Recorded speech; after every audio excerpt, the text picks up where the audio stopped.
acionar mais uma vez aqui a nossa reportagem e falar um pouquinho sobre reforma tributária, porque o Senado se encontra com governadores para debater com eles as possíveis mudanças que eles queiram tratar. A gente vai com reforma tributária ou vamos falar de mini reforma ministerial? Opa, André Anelli já está pronto, então a gente tem aqui o giro nosso formado, depois eu vou com a Janaína para falar de reforma tributária. André Anelli muito se aventava sobre a possibilidade de entrada de PP e republicanos no governo federal. Lula estava levando tudo isso em banho-maria, mas agora a gente tem a criação de um ministério voltado para o empreendedorismo. É o começo de mais gente entrando no governo? Conta aí agora.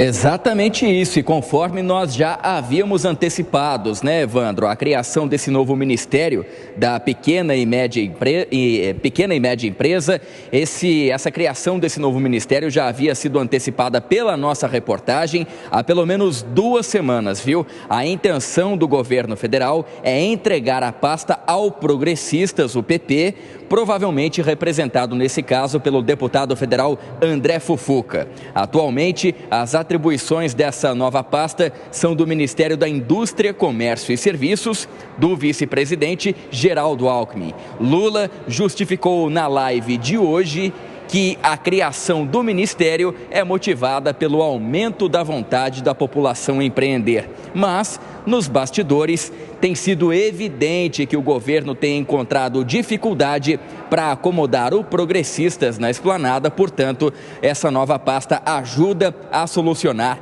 esse problema. Já o Republicanos, que também está de entrada no governo, deve ficar mesmo com o Ministério de Portos e Aeroportos, representado pelo deputado federal Silvio Costa Filho. Atualmente, a pasta é ocupada pelo ex-governador de São Paulo, Márcio França. Inclusive, uma apuração da nossa chefe de reportagem, Marília Sena, é de que Márcio França faltou a um importante evento do setor hoje, o que sinaliza que a saída dele da pasta já está próxima.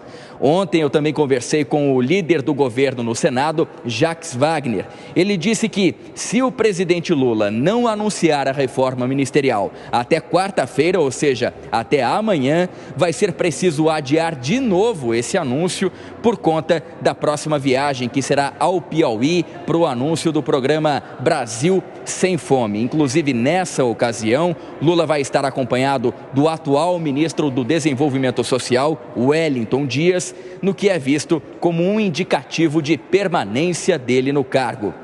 Ainda de acordo com essa conversa que eu tive ontem com Jacques Wagner, Lula ainda não bateu o martelo sobre a reforma ministerial e está ouvindo diversas possibilidades. O líder do governo no Senado diz que, se alguém afirmar algum cenário já definido, trata-se, na verdade, de uma vontade do interlocutor e não de uma decisão do presidente da República. E aí, só para finalizar e devolver para você aí no estúdio, Evandro, essa reforma não tem como alvos apenas os ministérios. Lembrando que Lula deve colocar o Progressistas no comando da Caixa Econômica Federal e o Republicanos na Funasa. Evandro. Muito obrigado pelas informações, viu, André Anelli? Quero conversar sobre esse assunto com o Zé Maria Trindade. Zé, seja muito bem-vindo, é um prazer falar contigo. Ouvi de interlocutores entre Lula e Lira que ali naquele planejamento inicial dos ministérios, Lula não precisaria ter dado tantos ministérios, por exemplo, para MDB, para PSD, para União Brasil. Poderia ter esperado um pouquinho para fazer a acomodação depois. Agora, alguns anéis precisam sair dos dedos para que outros possam entrar. E como é que fica essa mexelança de cadeiras, Zé? O que você traz para a gente? Para ter uma ideia, o PSB tem 14 deputados e 4 representantes aqui na esplanada. É poder demais para um partido com poucos deputados, né? Muito boa tarde, Silvio. Boa tarde a todos que nos acompanham. Olha, a história é a seguinte. Lula fez um ministério com base no Congresso antigo. Tomou posse no dia 1º de janeiro, mas a posse dos novos parlamentares foi só em fevereiro.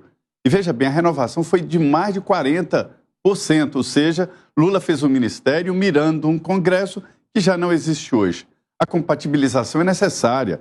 Ele aprendeu que presidente da República que não tem apoio no Congresso Nacional não aprova nada e ainda corre o risco de impeachment.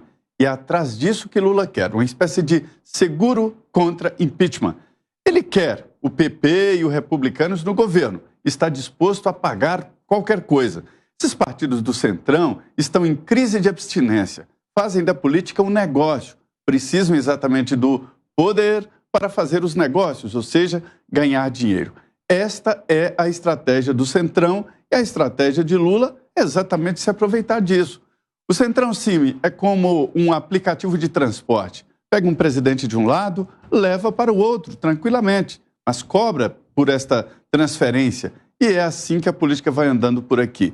Lula decidiu criar um novo ministério, é um espaço a mais, já existem 2 deputados na chuva. Quem é indicado para um cargo na esplanada que não é nomeado imediatamente corre perigo, sofre ataques até de colegas que querem ser ministros, né? E aí a política desanda. Então, a verdade é a seguinte, houve já uma definição lá atrás de que o Ministério do Esporte entraria nessa divisão, mas agora os republicanos dizem, olha, não dá, nós não queremos o esporte, queremos algo mais cheio de dinheiro, ou seja, com orçamento.